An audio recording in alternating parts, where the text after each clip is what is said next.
Hello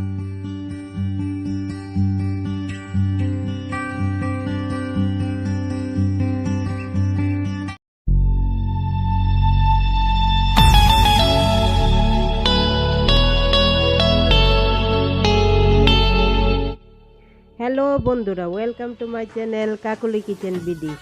এই মুহূর্তে যে যেখান থেকে আমার এই ভিডিওটি দেখছো, আশা করি সবাই ভালো আছো। প্রতিদিনের ব্যস্ততায় আমরা খুব সহজেই ঝটপট নাস্তা তৈরি করতে চাই। যারা ঝটপট কিন্তু অনেক মজাদার একটি নাস্তা এনজয় করতে চাও, তাদের জন্য আমার আজকের এই আয়োজন।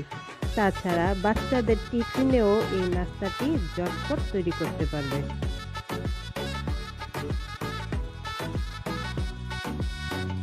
আমার বাচ্চারা তো এই টিফিনটা অনেক বেশি পছন্দ করেছে। আশা করি তোমাদের কাছেও ভালো লাগবে। আর আমার এই রেসিপিটি তোমাদের কাছে ভালো লাগলে লাইক, কমেন্ট, শেয়ার করো। আর আমার চ্যানেলটাকে সাবস্ক্রাইব করে দেওয়ার জন্য তোমাদের কাছে অনুরোধ রইল। তাহলে চলো তৈরি করি আজকের রেসিপি।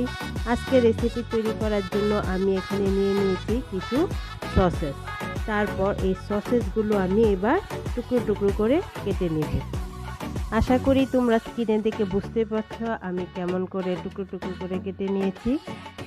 এবার একটি বাটিতে আমি 3টি ডিম ভেঙে নিব। তারপর আমি এখানে দিয়ে দিব পরিমাণ মতো লবণ, হাফ চামচ চিলি ফ্লেক্স, হাফ চামচ গোলমরিচের গুঁড়ো এবং কিছুটা ধনেপাতা কুচি। তারপর সবগুলো উপাদান ডিমের সাথে খুব ভালো করে মিশিয়ে নিই। তারপর ডিমটা এক পাশে রেখে আমরা চলে যাব চুলায়। আর সেই চুলায় দিয়ে দিব একটি প্যান। আর প্যানে কিছুটা বাটার দিয়ে তারপর আমি পিস করে রাখা সসেসগুলো দিয়ে দিব।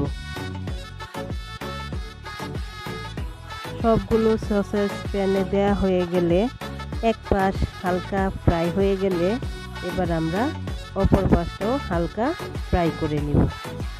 এটা খুব ব্রাউন করে ভাজতে যাবে না, জাস্ট হালকা ব্রাউন হলে আমরা সসেসগুলো প্যান থেকে নামিয়ে নেব।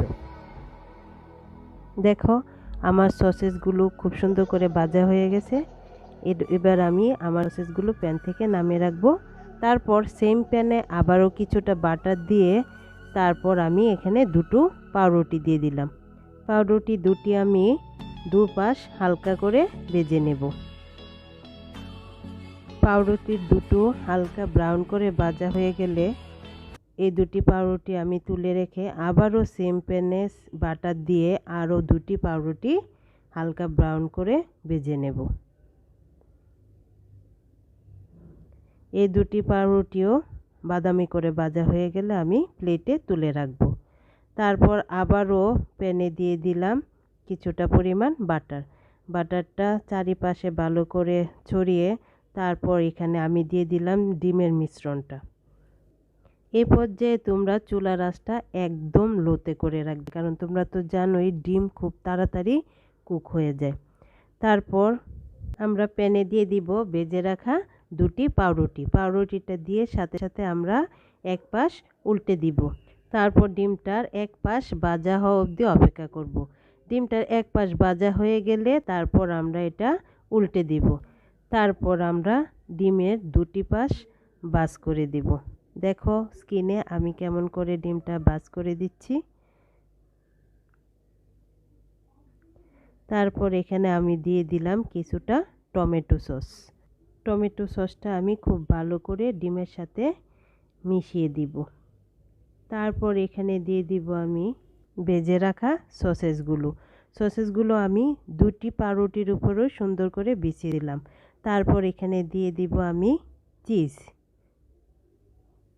তারপর এখানে দিয়ে দিব একটি টমেটো টুকরো, একটি শসার টুকরো এবং একটি পেঁয়াজের টুকরো।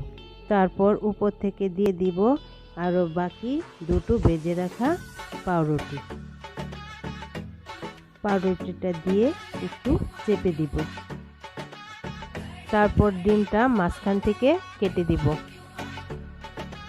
ডিমটা কেটে দেওয়ার পর এবার আমরা পাউরুটিটা আবারও উল্টে দিব।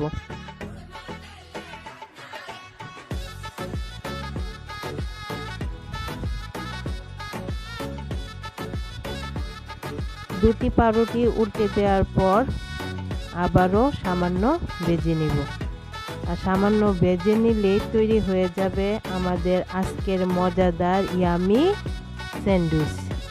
এই স্যান্ডউইচটা খেতে ঠিক কতটা মজাদার হবে আশা করি তোমরা ভিডিওটিতে দেখেই বুঝতে পারছো। যদি আমার ভিডিওটি তোমাদের কাছে ভালো লাগে তাহলে লাইক কমেন্ট শেয়ার করো, এবং আমার যেসব বন্ধুরা আমার চ্যানেলটাকে সাবস্ক্রাইব করেছো তাদের অনেক ধন্যবাদ। আর যারা এখনও আমার চ্যানেলটাকে সাবস্ক্রাইব করোনি তাদের সাবস্ক্রাইব করে দেওয়ার জন্য অনুরোধ রইল। আর পাশে থাকা অল বাটনটা প্রেস করে দিলে আমার সকল ভিডিও নোটিফিকেশান আগে তোমাদের কাছে পৌঁছে যাবে।